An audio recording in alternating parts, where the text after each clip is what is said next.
Hi, Dani. How are you? I'm good. How are you? Good. Thanks for joining me in the summit today. Thanks for having me. I'm excited. Of course. So I'm just going to tell people I Okay. know Dani because she's one of my clients, probably one of my longest standing clients, actually. Um, TGSA for and life. what? Yeah, TGSA for life. totally. And I mean, obviously we're friends now, but you have your own design company, interior design company, and I've actually hired you to help me with my house in the Yes. last few months, which has been awesome. So I definitely wanted to have you involved in the summit. So again, thank you for being here. Thank you so much. So why don't you just tell people a little bit about yourself, where you're from, where you're at now, what you're doing, what you're offering the world, all that good stuff. Okay. Well, my company is called Alexander Interiors, which I started after I graduated from college about 7 years ago. So I grew up in Texas and I went to college in Arkansas, which in Texas, that's completely normal. But now that I live in California, when people hear I went to school in Arkansas, they're like, does she know what she's doing? But I actually went there because they have a really, really great design school. So after graduating from there, I actually moved back to Dallas and I was working in commercial design, which was the initial plan, was to do like bars, restaurants, hotels. And then I didn't really like that. I felt like, being a young designer, you don't get a lot of like creative say. And I was just doing a lot of like assembly line type things, Mm. is not what I wanted. So I kind of found myself jumping around and like trying different things in the design world. And I ended up at a retail furniture store, which is not what I expected at all. But through that, I kind of found my love for residential design because I was actually not trained residentially. I was only like, we maybe had 2 residential projects in 4 years. So very limited. So I didn't even really know how much I loved it. But once I started pulling together like fabrics and things that were for homes and not for like corporate offices or something like that, I realized there was like this whole new level of joy, that I was finding behind design and Aw. working directly with people. And I really grew up in that job. I worked there for about 2 years. Everybody there was older. They taught me like how to dress and how to like talk to people. And that sounds ridiculous, but like dress as a professional, Oh I had yeah. a lot of just like we have a lot of growing up to do after we graduate. We're like, oh, we have it all together. And then you know literally nothing. Yeah. So I learned a lot in that job. And then I was kind of like, you know what? I think I can do this on my own. So after a couple of years of working for them, I was like, that's it. I'm done. I'm working for myself. So I kind of started off doing like bachelor pads and things like that and working for single people. And this is through my own health and weight loss and mental health journey. I've kind of found my way into working with entrepreneurs, specifically entrepreneurs that want to change lives. That's something that's really important to me. And so as I myself have grown, I have pretty much just like grown in my business and as a person. So it's really developed and helped me figure out who I want to work with, who I want to hang out with. All of that stuff has all come from the changes in my health. So a lot of that comes from you. So thank you. And little things like journaling and meditating and writing down what you're grateful for, and putting work into yourself will truly change your life. So now I just want to help people, create a space. That's why I work really with entrepreneurs, to create a space where they can be creative and productive, and a space that is only theirs to really facilitate them changing the lives of others. So that's kind of what I'm focusing on now. That's awesome. I don't think I knew that you had made that switch officially. Yeah, I think I always was drawn toward working with single people, which is funny because I've been in a serious relationship for 4 years now. But I just find it so cool, to create a space for somebody when they're on their own. Like everybody's so focused on like finding somebody else, to bring into your life. But until you figure it out for yourself, like, you're doing yourself a disservice. So, also people that are in a relationship, they need a space of their own. Yeah. especially if you work from home. You know, as somebody that works from home now too, for the last couple of years, I've really noticed like the effect that that takes on your mental health. And, you know, I spend all day at home. So I can't sit in one spot and work all day. You know, you're moving around, you're trying to balance your life and your work, but you're sitting in the middle of your work all day. Mm-hmm. So I think that it just got very personal for me. And I'm like, why can I not offer that to other people? So that's kind of where I'm at now. That makes sense because as you've been helping me with my condo, or it's not a condo, it's a duplex, but 'cause originally you were going to design my office, which is now Yeah. our nursery. Yes. And like ever since then, you're like, girl, you need a space of your own.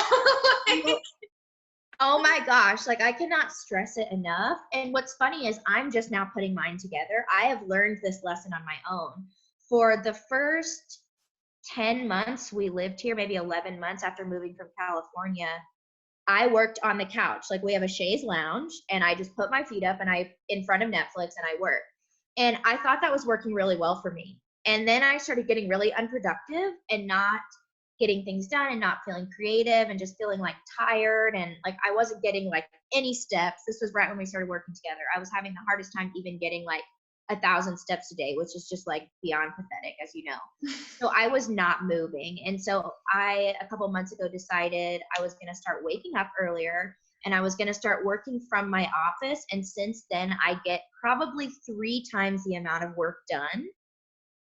And I think that's crazy because I do not like sitting at a desk, but I kind of make myself, at least for part of the day, sit at a desk because it really yeah, changes things. But I also stress to people all the time how important it is to have a comfy chair in your office or have multiple places you can work. Like I have plenty of clients who say they like to work from their sofa a couple hours a day, which is great. There's things you can do. You can get a what's called a C table, and that is perfect for your laptop. Like there's different things that you can do to change your environment. And if you're gonna be in your house all day, like you probably want to switch up your workspace a little bit.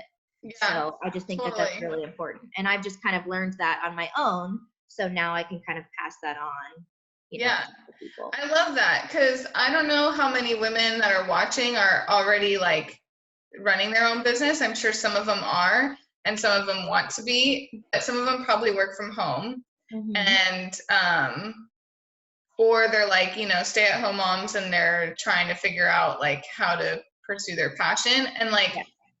even when we moved into this house, was like all my office stuff just got packed away and I was just because we didn't have furniture, we didn't have anything set up. So I was Mm-hmm. doing what you said, like working from Yeah. wherever I could.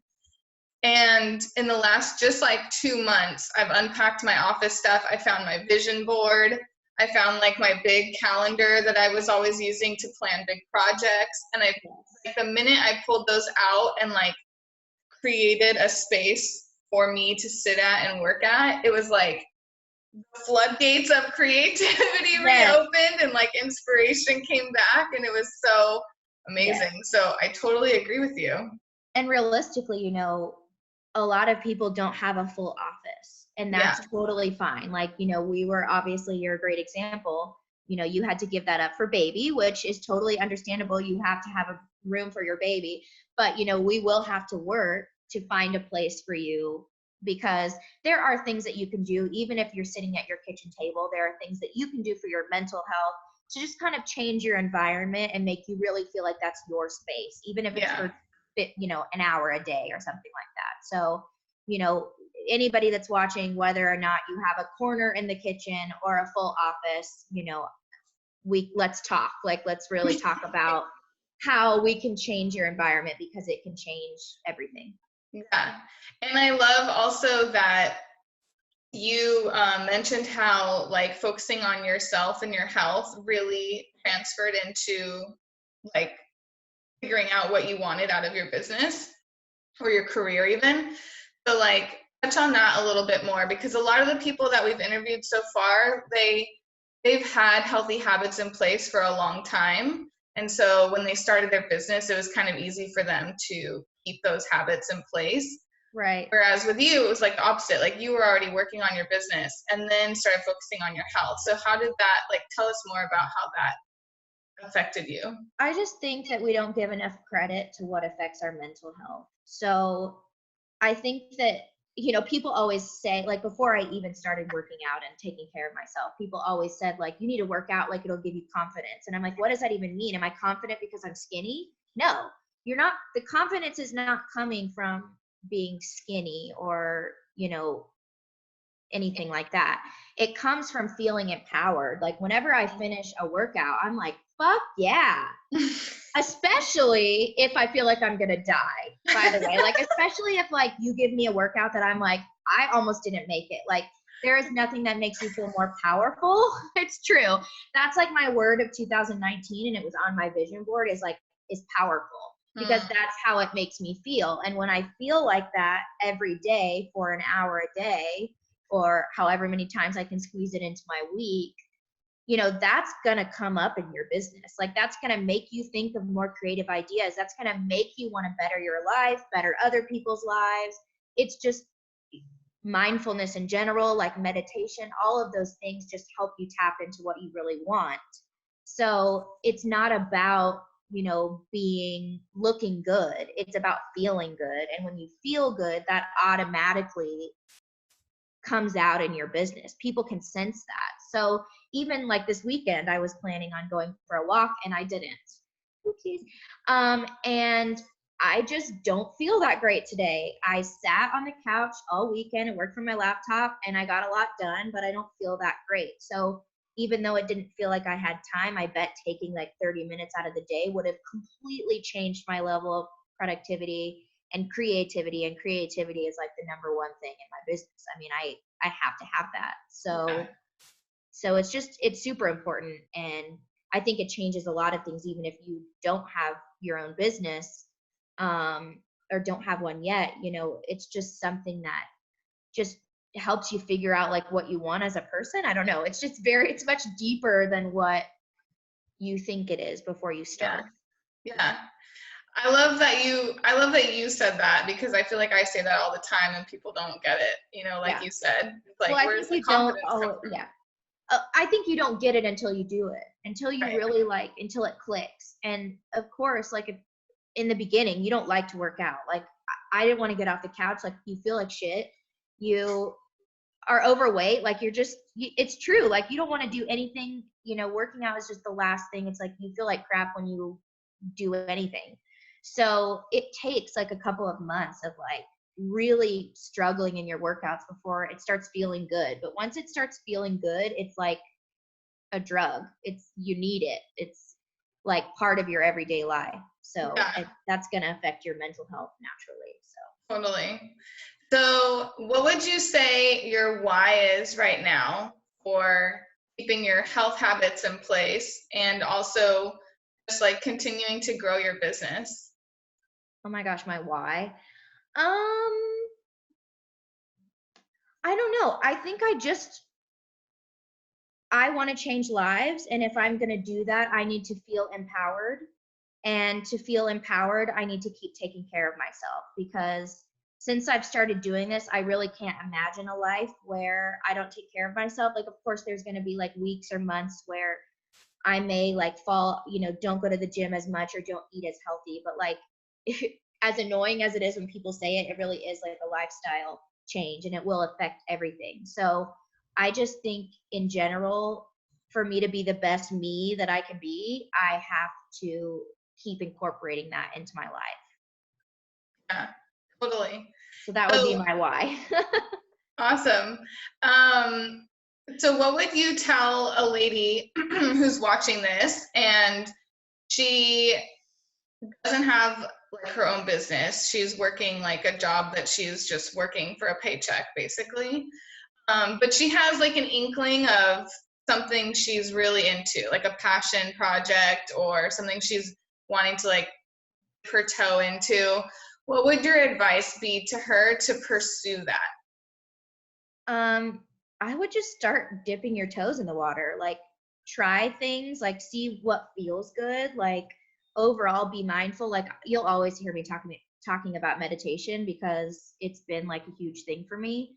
But I think just really, um, you just have to go for it. Like, I'm not saying quit your job and, start this without any sort of plan, but you're doing yourself a disservice by ignoring that part of you that wants to do something else. Like, why not? Like, especially if you keep your job for a little while to figure out what you want to do, like, why not just try it? Like, take one client or build a business plan. I don't really like business plans because it just seems Me like either. really like businessy for me, but like start journaling about what you really want. Like start envisioning, like, and you've had me do this before, like what does your life look like when you have this thriving business? Like Mm, what does it look like? Really write down what it looks like, and the more you write it down, the more you feel it. And then that those are things that are going to come into your life. Like you're going to find a way to make that happen once you feel what that freedom feels like, and you're like, yeah, like I can work for myself, like I've got money coming in, like I don't have to worry about anything. Once you really tap into that feeling, it's like you're going to do anything to go and get it. So you're yeah. going to be able to make the right decisions to push you, in the right direction. So I would say just it's okay to start slow, but just take steps. So even if it's, every Sunday the first Sunday you figure out your ideal client, and then maybe the next Sunday you do something else. Like just take baby steps. Yeah. Cool. So what is like, besides your work and your health, what's like a passion thing that you have right now? Like what's a hobby that you love doing? Do you have any other outlets that you use to like inspire yourself? Well, I always joke when people ask me what my hobbies are because I am literally obsessed with interior design. Like when I'm not doing it, I'm like on Pinterest. Like I have no control. But I have found lately that I'm really enjoying traveling. And like I've always said I want to travel, but lately I've actually been traveling for work. And that's something that I always in the past like thought was very stressful, but now I'm kind of like it has its stressful moments for sure. There's a lot of unknown, which causes just a lot of anxiety. But at the same time, like it feels so good because that's really what I asked for. Like when I did my vision board at the beginning of the year, I was like, I want to travel, I want to explore, and I want to make money. So that's kind of what I'm doing by traveling for work is I'm getting those things. So I would say traveling. My boyfriend and I have been talking a lot about, where we want to move after California and just kind of dreaming about what life looks like after we leave here. So I don't know. I think I have a lot of hobbies besides health and design. I think overall self-improvement has been like a big obsession of mine lately as well. So definitely like podcasts and journaling and meditation and just all of that stuff. It's kind of like it's always happening. And I know you're like that too. So Yeah. that helps. Honestly though, like I haven't gotten into the meditation thing still. I like tell people to try it, but I even just downloaded a meditation app specifically for expecting women. Uh-huh. It's supposed to like prepare you for childbirth, and I haven't even opened it. Yeah. When I first started, it was like 2 years ago, probably. And it would be like once a month I would meditate. And it was normally out of like I was having a panic attack and I didn't have a choice. Like I was like, gotta get it together. Don't want to take medication. Like I'm gonna try and meditate. And now I kind of do it as like a preventative, not as like a fix. So in the beginning, I used an app called Aura, Aura, and I would do a 3-minute meditation and I would literally open my eyes and look at it like every 15 seconds. Like, is it over? This is the worst thing. And then after starting to get going, now it's like I'm doing 30-minute meditation. Dang. So, but I will say if it's silent, I can't do it. Like somebody has to talk to me. Like it has to be an app where they where they say like really cheesy things like you are safe and you are calm and like you are incredible and all like I have to have somebody like talking to me or I'm gonna be like, I wonder what groceries I need to get today. Yeah. Or like what time is my workout? Like it's I can't, control my mind yet to that. But you just have to bring yourself back. Like every time you, feel like you're thinking about something else, you have to be like, okay. So I like to just tell myself when I do it, like, nothing is going to burn down, like, which is what I tell myself when I do my workouts. Like, nobody's going to freak out. if I go do a 1 hour workout. Like no client is Yeah. going to die because they don't have something. So, if I don't worry about something for 10 minutes, nothing is going to happen except I'm going to feel better. So, Right. Oh my it just God. plays I a part. freaking love that because I feel like women are so like, especially like moms, because I work with a lot of moms, they're always like, they struggle so much with prioritizing 1 hour for themselves a day. It's 1 hour, 15 minutes to do your morning routine, you know, 30 minutes to work out, and then the rest of the time to like shower and do whatever else you need to do to like look presentable for the day. Yeah. Like, if you can't set aside 1 hour, there's seriously something wrong with you because, and I feel like it comes back to, I just got really honest. No, but I mean, like, I feel get like it. it comes back to that anxiety because you've worked through that yourself.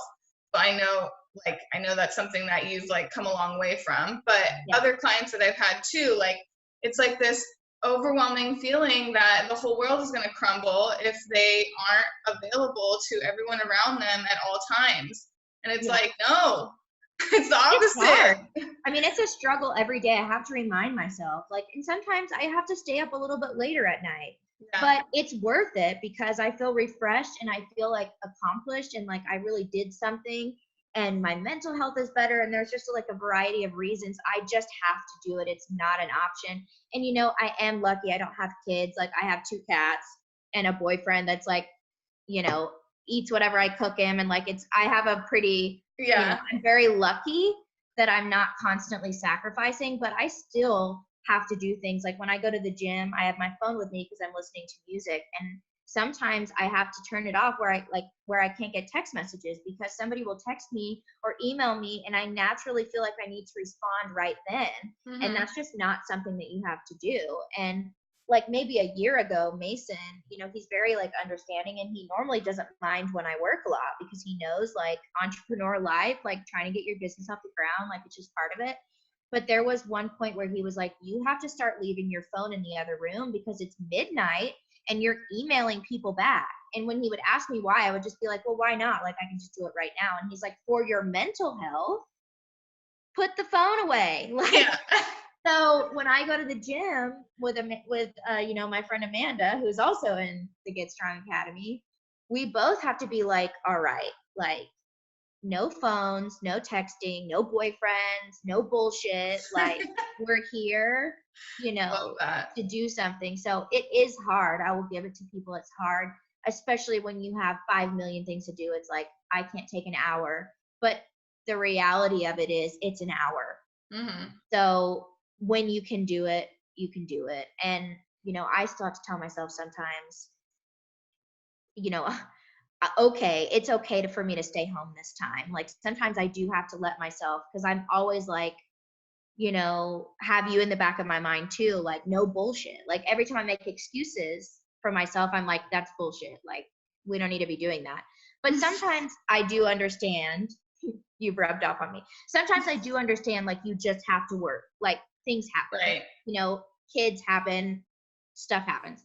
But when you can, or if you have any ounce of energy, like do your best to get there because you could probably stay up, an hour later if you're all refreshed and ready to go. So Yeah, totally. Yeah, it's like it's a constant ebb and flow of like prioritizing and sacrificing. I mean, it's never going to be like just this blissful, perfect day, like yeah. It's never going to look like that. And I feel like people expect it to look like that once they get these habits in place. And it's like, no, like I still struggle myself, like I don't want to go to the gym every day. Myself. Yeah, you still have to. We talked about this before. Like, I don't want to go to the gym, so I start putting on my workout clothes. And the whole time I'm like, son of a, like, I'm so mad. Like, I've texted you before. I'm like, I know I need to go to the gym, but it makes me so angry. Like, I don't want to go. Like, everybody has those days. Like, or I'll be texting you from the parking lot, like, I'm here. And I'm like angry. Like, that like, everybody has those days. But then sometimes I'm like, I get to work out. Like, this is the best thing ever. So I think that's just balance. And you talked about it before, like you're not always going to be motivated. Like that's a big joke. Like even as entrepreneurs, like you deal with that in your business, like you have some, what you think is like a brilliant, grand idea that's like going to change your business. And one day it sounds great. And the next day you're like, no, I don't want to do that. Yeah. So your motivation is constantly changing. Your why is sometimes changing. So you just got to go with the flow. Go with the flow. Great advice, Dani. Life lesson. Go with the flow. Awesome. Well, that was awesome. Thank you for sharing all that. I feel like that was really honest, like down to earth, genuine feedback for people who are going to be watching this. So hopefully this resonated with everyone who's listening. And Dani does have an awesome freebie that we're going to link below. So make sure you guys check that out. Why don't you tell people, Dani, where they can find you if they want to know you better or hire you or get tips on interior design, all that good stuff. So you can go to DaniAlexanderInteriors.com, or you can find me on Instagram or Facebook at Alexander Interiors. Alexander Interiors. You know, to this day, even a year after meeting you, whenever I look for you on IG to like tag you, I start typing Dani and it doesn't ever freaking come up. And so then I'm like, gosh dang it, it's Alexander Interiors. That's okay. Mason will try to tag me in something. Like he does this all the time. Try to tag me in something. He's like, "What's your handle again?" Like, are we together? Because I'm confused. Like, what are you doing? So yeah, it's fine. You're not the only one. Okay, good. Awesome. All right. Well, everyone, check out Dani. Go follow her. And thank you again, girl. I'll be talking to you very soon. Okay. Talk to you later. Bye.